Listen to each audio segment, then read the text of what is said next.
On one of the many decades-old GameCubes that were dragged into the Arlington Esports Stadium, a true David and Goliath match is happening between the best Melee player in the world and a University of Texas senior. This is expected to be yet another landslide victory for Melee's best, so there's no reason to be saving this train wreck to watch later. But by some sort of miracle, the college kid steals away Game 1. This win wakes up the Goliath to take the match more seriously, and he responds back by winning Game 2, meaning it all comes down to this third and final game. 4 stocks to decide whether this set becomes an interesting story in the Texas local scene, or instead, one of the greatest upsets of all time. And despite the insane odds stacked against it, this set in Texas stayed true to the biblical tale, with David bringing the giant crumbling to his knees with a Game 3 victory. There's just one problem. They thought it was a best of 5. They both still think there's 2 games left. The Giant catches his second win and lumbers back to his feet to pick up a win in Game 4, forcing a second final showdown. And then...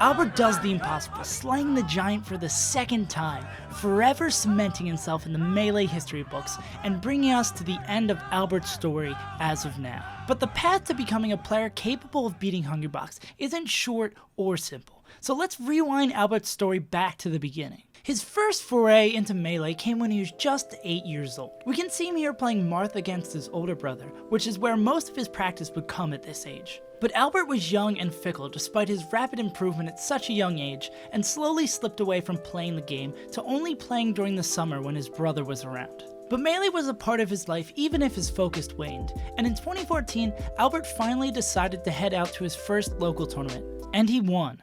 And then he went to another, and he got second.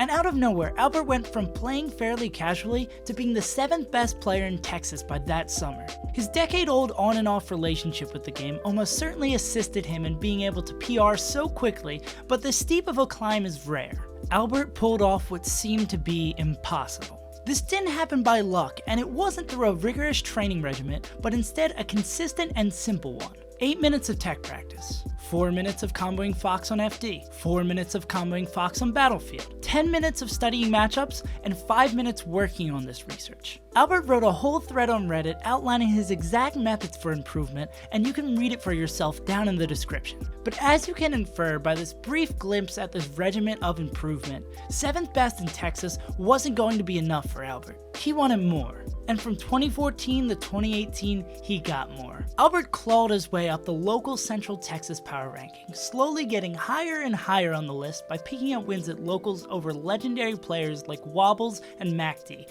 with Texas's premier event, Low Tier City, being the marker for his improvement each year.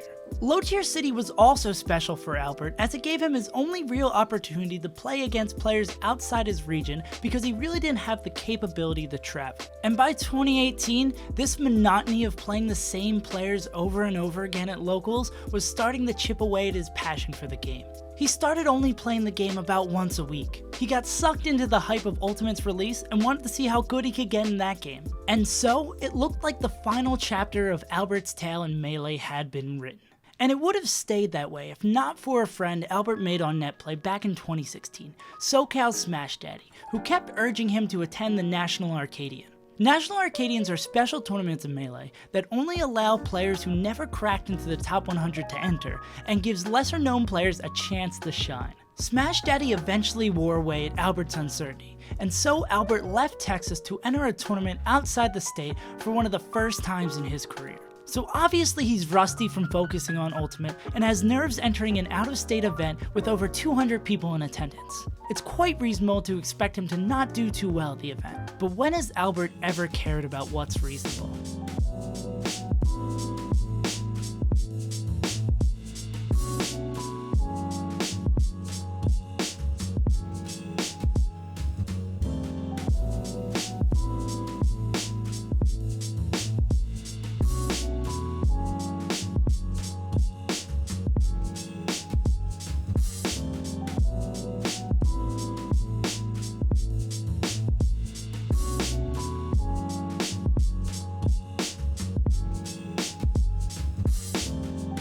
After all was said and done, Albert finished at 5th place at the Arcadian. The impossible has never been impossible for Albert. And for the second time in his life, Melee had sucked him right back in. And at the perfect time as well. He had DreamHack Dallas, the Mango, and the 7th entry in Low Tier City right around the corner. First at DreamHack Dallas, he cleanly swept local Fox Uncle Mojo 3-0 and put up a solid 3rd place finish behind 2 top 100 players. He then finished 13th at the much more stacked Mango the next weekend, tying with Ginger and Westballs, 2 of the best Falco players in the world, while picking up his first top 100 win of the year over Bladewise. And then we come back full circle to Low Tier City. On his home turf, Albert not only slayed the best Melee player in the world right now, but also grabbed a win over another top 20 player and brought the 3rd to the brink, being a stock away from ending up in winners finals at a major tournament event. And so ends the tale of the giant slaying Falco for now. Albert plans on continuing his travels outside of Texas for events with Shine, and is hoping to also attend Smash Camp, Main Stage, and the Big House if his senior year college workload isn't too much. If you want to keep up with the man himself, you can follow him over on Twitter at @AlbertLombardi_. And that about wraps it up for this video. I've been SaveAsUntitled, and I'll see you guys next time.